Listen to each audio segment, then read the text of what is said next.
Hello friends, അപ്പം എൻ്റെ accident മ്യൂക്കസിൻ്റെ surgery കഴിഞ്ഞിട്ട് 3 ദിവസമായി. സർജറിയൊക്കെ കഴിഞ്ഞ് ഞാൻ വീട്ടിൽ ഇന്നലെ രാത്രി 8 മണിയൊക്കെ ആയപ്പോൾ എത്തി. ഇന്നലെ വരെ അവിടെ മരുന്നും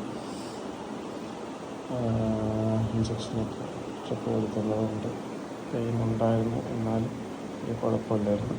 പക്ഷെ ഇന്നലെ മുതൽ രാത്രി കഴിക്കാൻ വേണ്ടിയിട്ട് ആൻറ്റിബയോട്ടിക്കിൻ്റെയും പെയിൻ കില്ലറൊക്കെ തന്നു വിട്ടായിരുന്നു.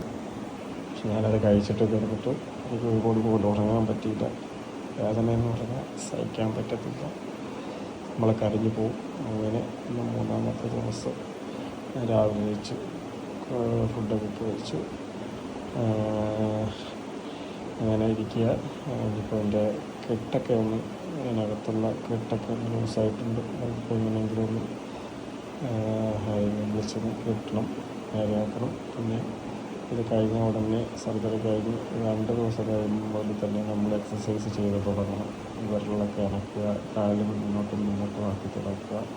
ഈ ബെൽറ്റൊന്ന് അഴിച്ചിട്ട് പതിയെ മുട്ടൊക്കെ ഒന്ന് അനക്കി തുടങ്ങുക.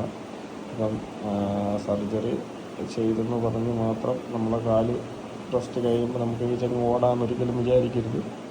നമ്മൾ എങ്ങനെ ജനിച്ച് കുഞ്ഞിൽ നിന്ന് പിച്ച വെച്ച് നടന്ന് ഇരുന്ന് അങ്ങനെയൊക്കെ റെഡിയായി വരത്തുള്ളൂ.